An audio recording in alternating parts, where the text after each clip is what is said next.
రాష్ట్ర ప్రభుత్వం వరద నివారణ చర్యలు తీసుకోవడంలో పూర్తిగా విఫలమైపోయింది.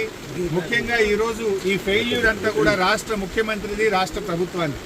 ఎంత బాధతో ఉన్నామంటే ఈరోజు ఇవాళ హవేలీ గన్పూర్ మండలంలో మరి ఇద్దరు యువకులు చనిపోవడం జరిగింది.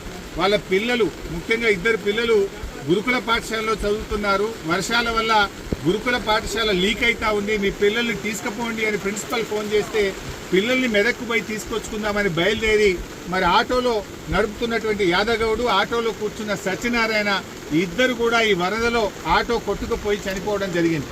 ఆ ఇద్దరు దాదాపు కొన్ని గంటల పాటు కరెంటు పోల్ పట్టుకొని ప్రభుత్వం నుంచి ఏదైనా సహాయం అందుతుందా, హెలికాప్టర్ వస్తుందా, ఎన్డీఆర్ఎఫ్ బృందాలు వస్తాయని 4-5 గంటలు ఎదురు చూశారు.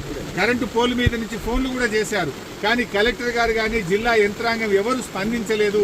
మధ్యాహ్నం 2 తర్వాత కరెంటు పోల్ కూడా వరద ఉధృతికి పడిపోయి ఆ వరదలో కొట్టుకొని ఆ ఇద్దరు కూడా చనిపోవడం జరిగింది. అంటే ఇది కేవలం ప్రభుత్వ వైఫల్యం. నిన్న ఒక మంత్రి గారు మాట్లాడుతూ అంటాడు, హెలికాప్టర్ అంత అవసరమైతే తప్ప వాడద్దట, మీరు మాత్రం పెళ్లిలకు వాడండి, బీహార్లో రాజకీయాల కోసం వాడండి, మీ సొంత కార్యక్రమాలకు వాడుకోండి. ఆనాడు ఖమ్మం జిల్లాలో కూడా హెలికాప్టర్ పంపకపోతే ప్రాణాలు పోయినాయి. ఇవాళ మెదక్ జిల్లాలో కూడా సకాలంలో హెలికాప్టర్ రాక ప్రజల ప్రాణాలు పోయినాయి. అంటే ప్రభుత్వం ముందస్తు చర్యలు తీసుకోలేదు. నిజాం సాగర్లో ఈ వరద ఉధృతిని చూసి గేట్లెత్తి ముందుగానే నిజాం సాగర్ను ఖాళీ చేసి ఉంటే బ్యాక్ వాటర్లో ఇంత నష్టం జరిగి ఉండేది కాదు. అటు ఇంజనీరింగ్ లోపం ఉంది, ప్రభుత్వ వైఫల్యం ఉంది. నిన్న ముఖ్యమంత్రి గారు ఇంత వరదలు వస్తుంటే వీడియో కాన్ఫరెన్స్ పెట్టి అత్యవసరంగా రివ్యూ చేయాల్సిన ముఖ్యమంత్రి ఆయన మూసీ సుందరీకరణ రివ్యూ చేస్తున్నాడు. ఇవాళ పొద్దున్న లేచి ఆటల పోటీల గురించి రివ్యూ చేస్తుంది. ఒక దిక్కు ప్రజల ప్రాణాలు పోతున్నాయి, తాగడానికి నీళ్లు లేవు. హవేలీ గన్పూర్లో నిన్నటి నుంచి కరెంటు లేక 7-8 గ్రామాల ప్రజలు మంచినీళ్లు లేక వర్షపు నీళ్లను ప్లేట్లలో, గ్లాసులలో పట్టుకొని తాగుతున్న పరిస్థితి ఉన్నది.